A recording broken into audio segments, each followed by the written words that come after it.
ఇప్పుడు నాకు చిన్నప్పటి నుంచి ఆయుర్వేదం మీద కొంచెం ఇంట్రెస్ట్ ఉంది సార్. ఏయ్. ఒక మూలిక దొరికింది.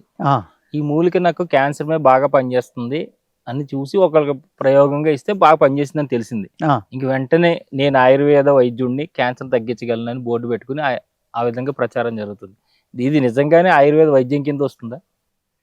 అలా అని కాదండి. ఉమ్, ఇక్కడ ఆ మూలిక ఆయనకి దొరికిందంటే ఉమ్, నిజంగా చెప్పాలంటే అది భగవంతుని యొక్క వరం అనే నేను అంట. ఉమ్, ఈ క్యాన్సర్ అనేది మీకు తగ్గించడం అనేది ఎలా అంటే స్టార్టింగ్ స్టేజ్లో 1-2 భాగాల్లో ఆపరేషన్ చేసి తీసేయడానికి వీలున్న భాగంలో ఉమ్, వచ్చిందనుకోండి, తీసేస్తున్నారు, కిమో ఇస్తున్నారు, లేకపోతే రేడియేషన్ ఇస్తున్నారు, ఆ మనిషి సర్వైవ్ అయిపోతున్నాడు హ్యాపీగా. ఉమ్, అలా తీయటానికి లేని పార్ట్ ఉందనుకోండి, ఉమ్, ఆయన చనిపోవడం అనేది జరుగుతుంది కదండి. ఉమ్.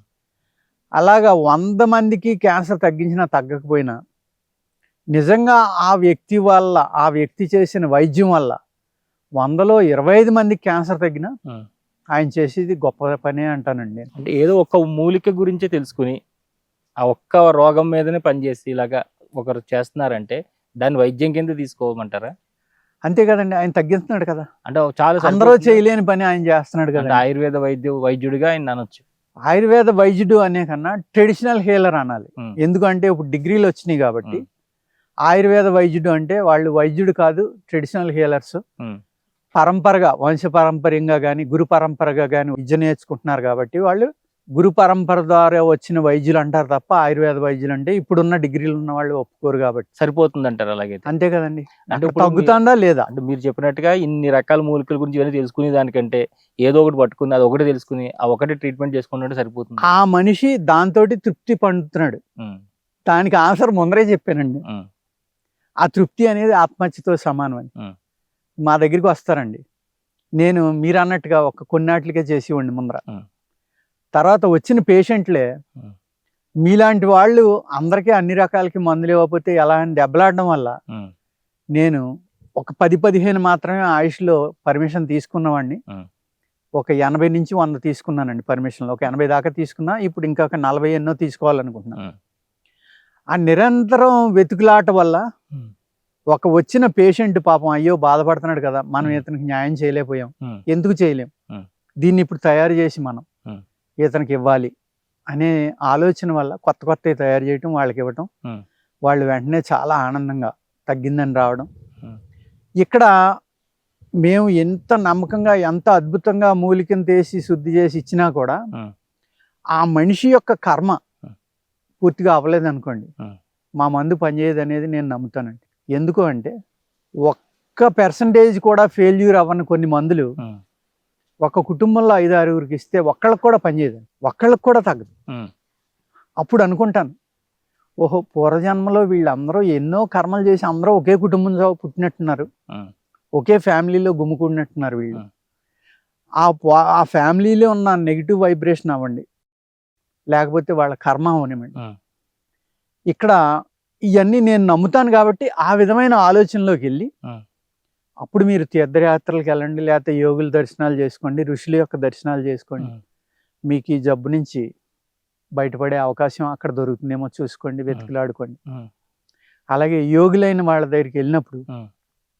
వాళ్ళ ఫోటోలు చూపించి అడుగుతూ ఉంటాను. ఉమ్. ఇలాగే ఒక పిల్లోడు పుట్టినప్పటి నుంచి అమాయకంగానే ఉండటం వల్ల ఉమ్. వాళ్ళ తాతగారు చాలా పెద్ద జాబు వదిలేసి ఉమ్. ఆ కూతురు చేయలేకపోతున్న అబ్బాయికని ఆయన చనిపోయేదాకా పిల్లవాడికి సేవ చేశారు. ఉమ్. ఆ పిల్లవాడు 7వ సంవత్సరంలో నా దగ్గరికి తీసుకొస్తే వాడికి మందులు ఇచ్చినా పనిచేయమని భయంతో మా గురువుగారు యోగి ఆయన అడిగా, ఉమ్. గురూజీ అని ఆయన దగ్గరికి రప్పించాను వాళ్ళని. ఆయన విజయవాడ వస్తే ఎంత బాగా చెప్పారంటే ఆయన, ఉమ్. రాజు ఆ పిల్లవాడికి ఏమీ తెలీదు, ఉమ్. వాడి సోలు చాలా ప్యూర్, ఉమ్. అందుకనే వాడు ఏమీ తెలవకుండా పుట్టాడు, ఉమ్. వాడు ఒక ఋషి లాంటి వాడు. ఉమ్. వీళ్ళు భయంకరమైన కర్మలు చేశారు కాబట్టి వాడు వీళ్ళ ఇంట్లో పుట్టి ఉమ్. వీళ్ళ కర్మలు తగ్గించడం కోసం సేవ చేయించుకుంటున్నాడు. ఉమ్. వాడికి ఆ టైం అయిపోయింది, వీడి ఇంకొక 6 నెలల సంవత్సరం కన్నా ఉండడు, ఉమ్. అప్పుడు వాళ్ళ కర్మ పరిపక్వం అయిపోతే ఈ పిల్లాడు చనిపోతాడని చెప్పారు. అదే జరిగింది. ఉమ్. అలాగా ఇన్ని రకాలుగా ఆలోచిస్తానండి నేను. ఉమ్. ఆలోచించడం వల్ల ఏమవుతుందంటే, ఆయన ఇప్పుడు మా తండ్రి గారు ఉండేవారండి, ఆయన 3 రకాలకి వైద్యం చేసేవారు. కానీ నేను వైద్యుడు నన్ను ఎప్పుడు చెప్పుకోలేదు, ₹1 తీసుకోలేదు. తెల్లారుజామున 4 గంటలకు లేపి, రే మన గడ్డి మీద ఏదో ఉంది పీకురా, లేకపోతే మన పెన్నాను పొలాన్ని పలానా చోట పలానా మూలిక ఉంది పట్టురా. మూలిక అంటే దాని పేరు చెప్పి ఆకులు కోసుకురా, లేకపోతే ఏర్లు పీకురా అనేవారు. తీసుకొస్తే అది చేసిస్తే మిరకిల్స్ జరిగాయండి. అలా ఒక 2-3 చేసేవారు అంతే. ఆయన వైద్యులని ఎవరో పిలవలేదు. సుబ్బరాజు గారు ఆయన పేరు. సుబ్బరాజు గారి దగ్గరికి వెళ్ళి చేయించుకోరు తగ్గిపోతుందని బయట వాళ్ళు చెప్పడం, వాళ్ళు వచ్చి చేయించుకోవడం ఇలాగనమాట. అలాగ పూర్వం ఇది ఈ సేవాభావం అనేది ఉంటాం, ఈ నాలెడ్జ్ అనేది క్యారీ చేయాలి. కాబట్టి నేను ఇన్ని రకాల వీడియోలు చేయటం అండి. ప్రతి ఒక్కరిని ఆ మూలికల గురించి తెలుసుకోమంటాం. దానివల్ల ఏమవుతుందంటే అనేక మంది కాల్ చేసి మీ యూట్యూబ్ ఛానల్ ద్వారా, సార్ క్లాసులు పెడతా అన్నారు, ఎప్పుడు పెడతారు, క్లాసులు పెడతారా, మాకు నేర్పుతారా అని అనేక మంది అడుగుతున్నారు. దానికోసమే ఇవాళ మనం ఇక్కడ హెర్బా వ్యాలీలో ఉన్నామండి, జహీరాబాద్లో. కొన్ని రూములు కూడా నిర్మించడం జరుగుతుంది. లాహిరి బాబా ధ్యాన మందిరం కట్టాము, ఒక 5,000 అడుగులు. ఒక 200-300 మంది వచ్చి కూర్చున్నా కూడా వాళ్ళు ఏమైనా కార్యక్రమాలు చేసుకున్నా అది ఫ్రీగా ఇస్తామండి, చేసుకోవచ్చు. ఒక కరెంటు బిల్లు ఒకటి కడితే చాలు. ఎటువంటి వాళ్ళు ఎటువంటి ధ్యాన యోగా సనాతన ధర్మానికి సంబంధించిన ఎటువంటి కార్యక్రమం చేయడానికైనా మేము ఆ హాల్ని ఇవ్వటం జరుగుతుందండి. అదేవిధంగా ఈ ఆయుర్వేదం నేర్పడం అంటారా, అది మనం ఫ్రీగా నేర్పడం అంటే అవ్వదండి.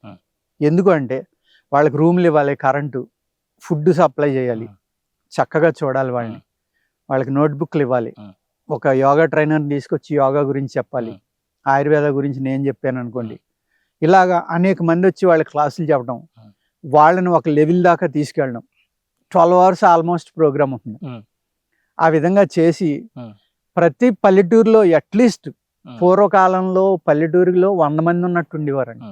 ఎవరికే వ్యాధి వచ్చిన ఊరికి అలా చిటికల మీద నిమిషాల్లో చెప్పేవారు, ఇది వాడుకోరా, ఆ వంటింట్లో వాము ఉంటుంది అది వాడుకో, లేకపోతే ఆ లాంగ్ మొగ్గ వాడుకో, తలపోటుగా ఉందంటే ఆ జాజికాయ తెచ్చుకో, గంధం తీసి రాసుకొని. ఆ గంధం తీసి రాస్తే జాజికాయ విపరీతంగా మండిపోయేది. ఈ తలపోటు కంటే అది ఎక్కువైంది కాబట్టి ఇది తగ్గిపోయేదండి. నేను నవ్వుకునేవాడిని. ఇలాగా ప్రతి ఒక్కళ్ళు వైద్యులే. కడుపు పోయింది, ఆడికి గుండాకి పోతున్నామో, పట్టు పోయిందంటే ఏం లేదా కానీ సోడాని నిమ్మకాయ కలిపి పట్టండి అనివారు.